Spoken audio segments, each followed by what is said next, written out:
everyone, I'm back and this video deals with how to attempt a mock and I'll be sharing some personal insights from my preparation and I hope these help you and just don't take this as something that is very obvious. No, it is not.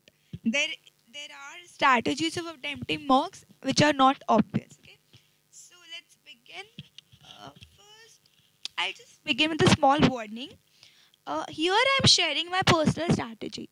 You might mold it according to your strengths and weaknesses. I'm sorry for the weaknesses spellings. Just forgive the typos. And I will give an overview and then as an example I'll share my strategy. Okay. And I've taken 100 plus mocks over a span of 2 years and I've tried many techniques.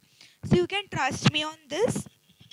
And I've actually taken a lot of mocks, tried different things, and figured out what is best suited for me. So you can also do it. I will strongly advise you to plan your own strategy. You can benefit from my advice if you feel it works.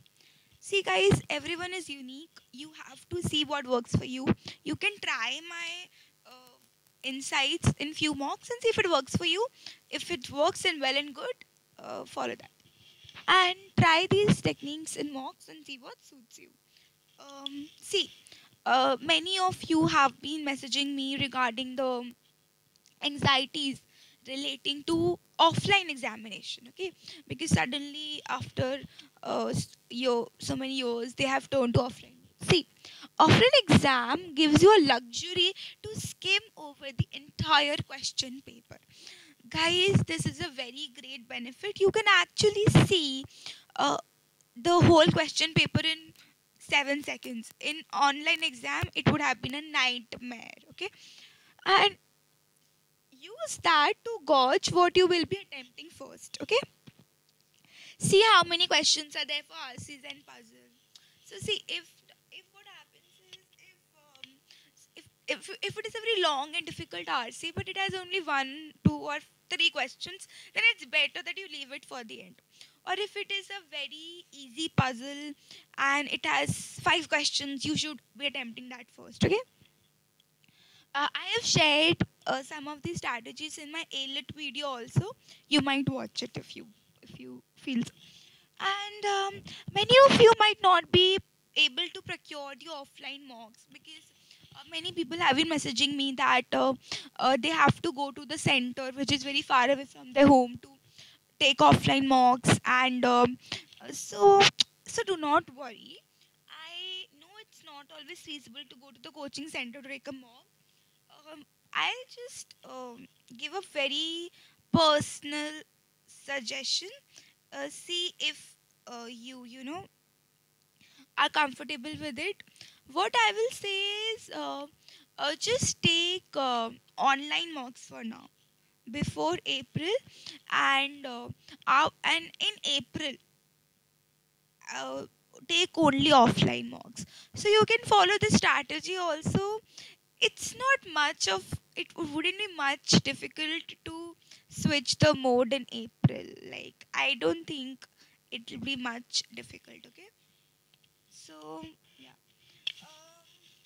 Regarding the pen, yes, guys, it matters. Don't laugh at me. It matters. Buy a pen with thick nib and smudge proof. Please, please, please.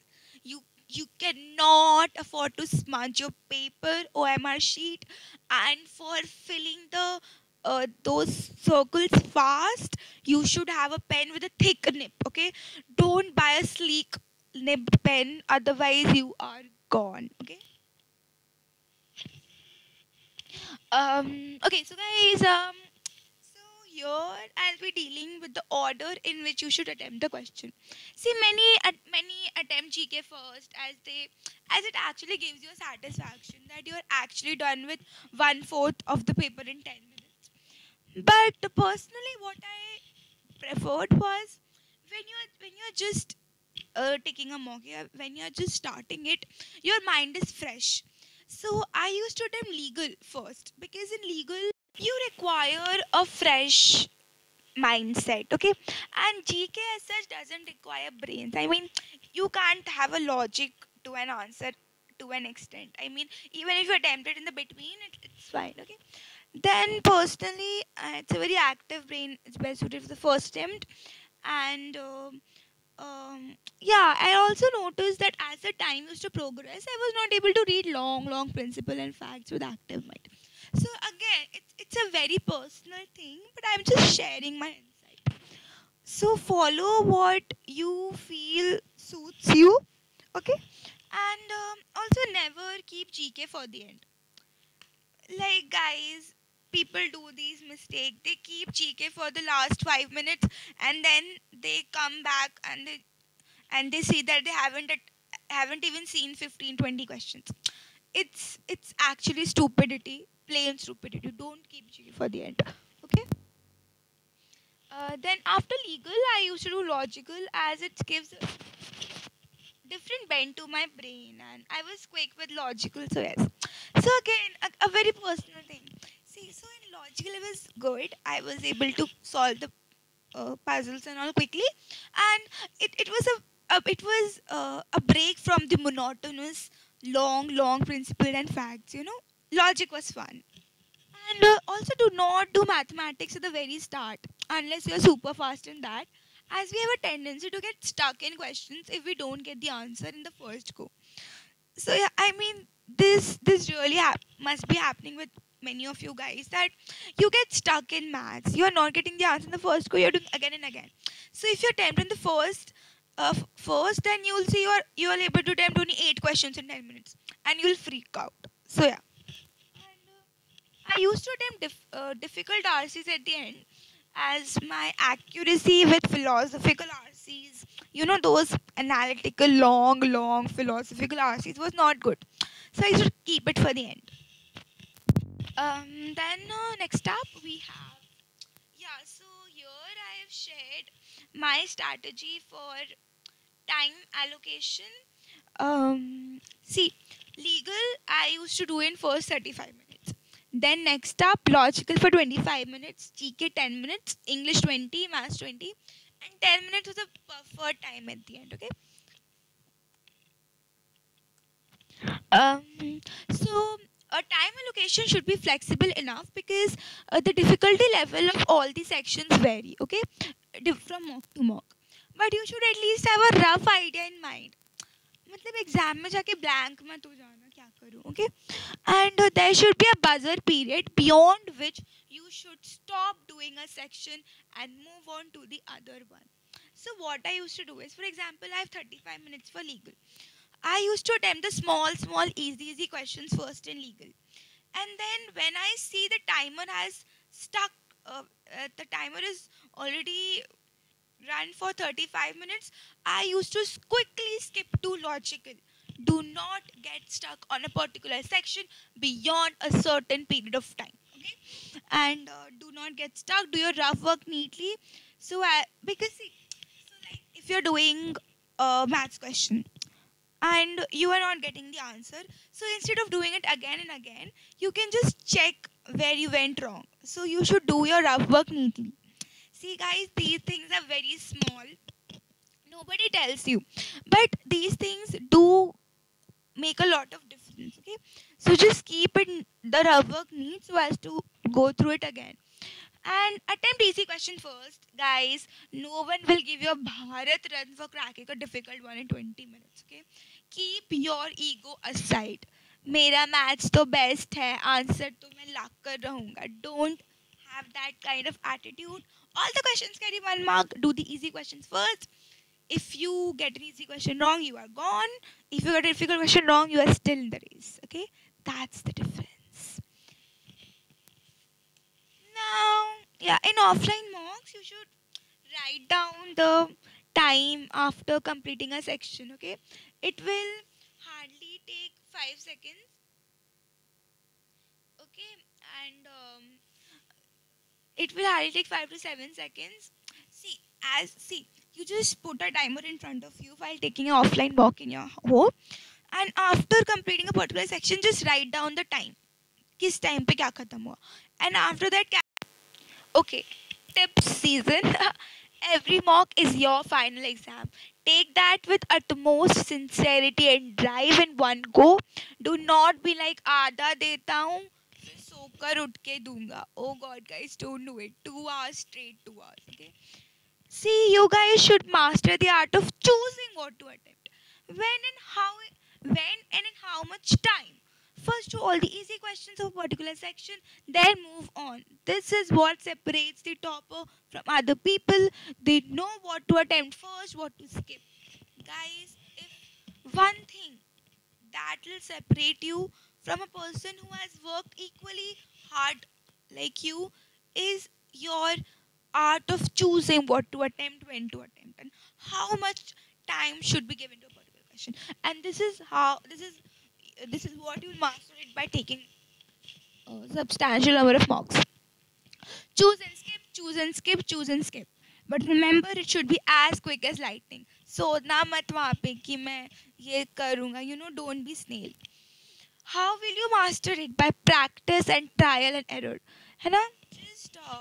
Just keep trying different strategies and see what works for you. And guys, yes, pencil and eraser. It might sound lame, but it is not. See, if you are doing a puzzle and there are two possibilities to a question, so you can make it that with pencil. That circle that you can make that circle with pen.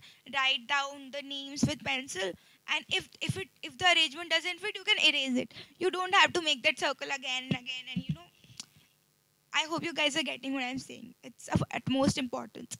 I still remember there was one cube ka question. Cube dice ka question. So I was not able to do that dice question. So I just took my razor, wrote the numbers, and I got the answer. So it might sound funny, but it's very much possible. Like, you can resort to it. I cannot emphasize on this point enough that you have to be extremely smart while attempting.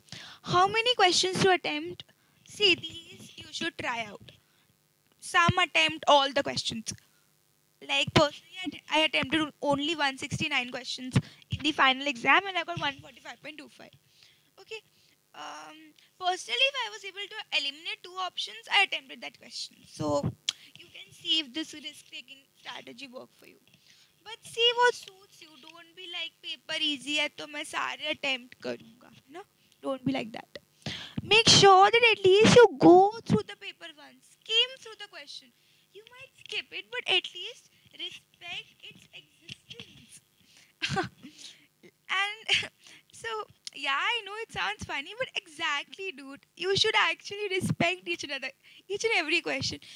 Because what happens is you'll actually be sorry about yourself that, oh God, वो तो easy था, but वहाँ तक तो मैं पहुँचा ही नहीं. I haven't even seen that. Okay. And test series, take the test series that has diversity, the kind of mocks and substantial number of people. Take that mock. If you have time, then only take 2-3 test series. Otherwise, a waste of money and time. Okay. Don't run after every mock test series. I had a lot of time as I prepared in both 11th and 12th, so I bought a lot of test series, like 4-5. So see what suits you, okay? And final word: do not cheat in mocks. Please, please, please do not cheat in mocks. You are harming yourself by doing that. No one is coming to your house with gulabo ki mala to felicitate you if you score 200, okay? Do not cheat. And I've tried to cover most aspects, but if you still feel that you have a doubt, do comment. I will surely reply. I will try my best to address your queries. And when you're wanting to contact me personally, just drop a message in Facebook. I check my message request. I will try to reply as many people as I can. Best of luck. See you at Shamir Pet. Oh yes, Nalsar obsession will surely not die. Thank you guys.